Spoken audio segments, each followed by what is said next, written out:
கொம்பு தேனி, மலை தேனி, இத்தாலிய தேனி, பொந்து தேனி அப்படின்னு 4 வகையில் பிரிப்போம்.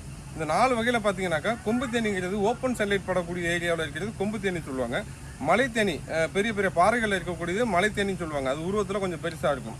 அப்புறம் பார்த்தீங்கன்னா பொந்து தேனிங்கக்கூடிய ஒரு இருட்டு பகுதியில் வாழக்கூடிய தேனிகளை மட்டும்தான் இது மாதிரி பெட்டிகளில் வச்சு வளர்க்க முடியும். இட்டாலியன் பீஸ், இத்தாலிய தேனிகளையும் வந்து நம்ம பெட்டிகளில் வச்சு வளர்க்க முடியும். ஆனால் கமர்ஷியலாக பண்ணுறவங்க மட்டும்தான் அந்த இத்தாலிய தேனிகளை வளர்க்க முடியும். இந்த பொந்து தேனியை பொறுத்தளவில் நீங்கள் வளர்க்கும் போது 30% வரலாம் நம்மளுக்கு ஈல்டு இன்க்ரீஸ் ஆகும். என்ன கிராப்பாக இருந்தாலும் பரவாயில்ல, 30% வரலாம் உங்களுக்கு ஈல்டு இன்க்ரீஸ் ஆகும். இந்த இந்த இந்த 4 டைப் தான் வந்து தேனியை பொறுத்தளவில் இருக்குது. இதை பார்த்தீங்கன்னா இந்த தேனி பெட்டி இது வந்து மார்த்தாண்டம் பெட்டின்னு சொல்லுவாங்க.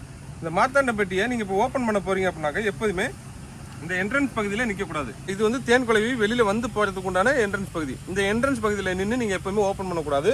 பக்கவாட்டில் நின்று தான் ஓப்பன் பண்ணணும். அதுக்கு முன்னாடி பெட்டியை பற்றி நீங்கள் தெரிஞ்சுக்க வேண்டியது என்னன்னு பார்த்தீங்கன்னா, இது மார்த்தாண்ட பெட்டியில் பார்த்தீங்கன்னாக்கா இது ப்ரூடர் சேம்பர்னு சொல்லுவாங்க, இது சூப்பர் சேம்பர்னு சொல்லுவாங்க. ப்ரூடர் சேம்பரில் என்ன பண்ணுனாக்கா அந்த தேன் வந்து தன்னோட சந்ததியை பெருக்கிற வேலைகள் எல்லாமே இந்த ப்ரூடர் சேம்பரில் தான் பண்ணும். உங்களுக்கு அந்த தேன் குழவியோட முட்டை, புழு, கூட்டுப்புழு எல்லாமே பார்த்தீங்கன்னா இந்த ப்ரூடர் சேம்பரில் தான் இருக்கும். இந்த சூப்பர் சேம்பர் எதுக்கு வச்சுருக்கோம்னா எக்ஸஸாக வரக்கூடிய தேனை எல்லாத்தையுமே இந்த சூப்பர் சேம்பரில் தான் ஸ்டோர் பண்ணி வைக்கும். அதுக்குண்டானதான் இந்த சூப்பர் சேம்பர். இந்த ப்ரூடர் சேம்பரில் இருக்கக்கூடிய தேன் அடைகளையும் எடுத்து பிழிஞ்சிடுறீங்க. ஆனால் அது மாதிரி பிழியக்கூடாது. அது அதோட குடும்பத்துக்காக சேமித்து வச்சுருக்கக்கூடிய தேன். ஸோ எக்காரணத்தை முன்னிட்டு அந்த தேனை எடுக்காமல் சூப்பர் சேம்பரில் உள்ள தேனை மட்டும் தான் நீங்கள் எடுக்கணும். நீங்கள் தேன் குழவி எப்படி இருக்குங்கிறத ஓப்பன் பண்ணி பார்க்க போகிறீங்க. பார்க்குறப்ப நீங்கள் என்ன பண்ணணும், நீங்கள் ஒரு யோகா டீச்சர் மாதிரி நினச்சிக்கணும். அப்படி இல்லையா நீங்கள் ஒரு 90 வயசு தாத்தா மாதிரி நினச்சிக்கணும். நான் இது எதுக்கு சொல்கிறேன்னா, அந்தளவுக்கு ரொம்ப ஸ்லோவாக மூவ் பண்ணால் மட்டும்தான் கொஞ்சம் கொத்து வாங்குறதோட தப்பிக்கலாம். இல்லாட்டி 10-20 குழவி மேலே கொத்தி விட்டுரும். இப்போ நீங்கள் வந்து ரொம்ப ஸ்லோவாக மூவ் பண்ணி தான் அதை ஓப்பன் பண்ணணும். இப்போ எடுத்துமே டக்குலாம் ஓப்பன் பண்ணக்கூடாது. கயிறு அவுக்கும் போதே நம்ம என்ன பண்ணுவோம், அந்த வைப்ரேஷன் ரொம்ப வேகமாக இருக்கக்கூடாது. மெல்ல தான் அந்த கயிற்றை அவுக்கணும். அவுத்துட்டு மெல்ல ஓப்பன் பண்ணணும். இப்படி மெல்ல ஓப்பன் பண்ணும்போது அந்த தேன் குழவிக்கு எந்த பயமும் இல்லாமல் உங்கள்கிட்ட சகஜமாக பழகும். இந்த சூப்பர் சேம்பரில் உள்ள தேன் குழவி இப்போ இதில் தான் நம்மளுக்கு தேனை ஸ்டோர் பண்ணுவாங்க.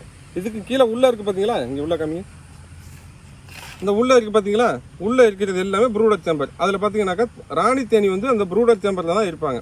அவங்க என்ன பண்ணிகிட்டு இருப்பாங்க, தேன் சாப்பிட்றது, ராயல் ஜெல்லி சாப்பிட்றது, முட்டையிடுறது, அந்த வேலை மட்டும்தான் அந்த ராணி தேனிக்கு வேலை. இவங்க எல்லாமே வேலைக்கார தேனி. இவங்க என்ன பண்ணுவாங்க, வெளியில் போய் தேன் எடுத்துகிட்டு வர்றது, அந்த தேனை கொண்டாந்து இந்த இந்த இந்த ட்ரையாங்கிள் ஷேப்பில் இருக்கக்கூடிய அந்த அறையில் சேமிக்கிறது, இந்த வேலை எல்லாருமே யார் பார்ப்பாங்க, இந்த வேலைக்கார தேனி அவங்க பார்ப்பாங்க. இந்த தேனுங்கிறது வந்து பார்த்தீங்கன்னா ஒரு பூவிலேருந்து எடுத்ததுமே தேன் வந்துடாது. பூவிலேருந்து கிடைக்கக்கூடியது மதுரம், நெக்டர்னு சொல்லுவாங்க. நீங்கள் கூகுள் பண்ணி பாருங்கள், நெக்டர் தான் பூவிலேருந்து கிடைக்கும். அந்த நெக்டரை தேன் குழவி தன்னோட வயிற்றுக்குள்ளே உள்ளே விட்டு அந்த கெமிக்கல் ரியாக்ஷன் ஆனதுக்கப்புறம் அதில் கொண்டாந்து எச்சிலாக உள்ளே வந்து துப்பும். இதில் இந்த ட்ரையாங்கலில் அறைகளில் வந்து எச்சிலாக துப்பும். அந்த எச்சில் தான் வந்து நம்மளுக்கு தேனாக சாப்பிட்றோம், மருத்துவ குணம் நிறைந்த தேனாக சாப்பிட்றோம். எவ்வளோ ஆண்டுகள் ஆனாலும் கெட்டு போகாத ஒரு பொருள்னு பார்த்தீங்கன்னா இந்த தேன். மம்மிஸ் எல்லாம் பார்த்தீங்கன்னா அந்த பிணங்களை எல்லாத்தையும் நீண்ட நாட்களுக்கு பாதுகாத்து வைக்கிறதுக்கு இந்த தேனில் தான் உள்ளே வச்சுருப்பாங்க. அது மாதிரி இப்போ அதில் தேன் குழவி இருக்குனாக்கா டப்பு டப்புலாம் தட்டக்கூடாது. லைட்டாக ஊதுனினாலே எல்லாம் கீழே போயிடுவாங்க. இந்த போகிறாங்க பார்த்தீங்களா, அது மாதிரி கீழே போயிடுவாங்க. இது மாதிரி தான் நீங்கள் சேம்பரில் எடுக்கணும். ரொம்ப ஸ்லோவாக நீங்கள் அதுக்கிட்ட மூவ் பண்ணால் மட்டும்தான் கொஞ்சமாக கொத்து வாங்கலாம். கொத்தே வாங்க மாட்டீங்கன்னு சொல்ல முடியாது, கொஞ்சமாக கொத்து வாங்கி தப்பிக்கலாம். இப்போ சூப்பர் சேம்பர்லேருந்து ப்ரூடர் சேம்பருக்கும் சேர்த்து ஜாயின் பண்ணதுனால கிட்ட கொண்டாடுங்க. அந்த ப்ரூடர் சேம்பரில் உள்ள அடையும் சேர்த்து தூக்குது. ஸோ நம்ம அதை வந்து இப்போதைக்கு டிஸ்டர்ப் பண்ண வேண்டாம். உங்களுக்கு சொல்கிறதுக்காக தான் நான் அதை காமிச்சேன். இப்போ பாருங்கள், கீழே இருக்கும் பாருங்கள், நிறையா இருக்கும். அதெல்லாமே வந்து பார்த்திங்கன்னா இது எல்லாமே ப்ரூடர் சேம்பர். அதோட குடும்பம், குழந்தைங்க எல்லாமே கீழே தான் இருப்பாங்க.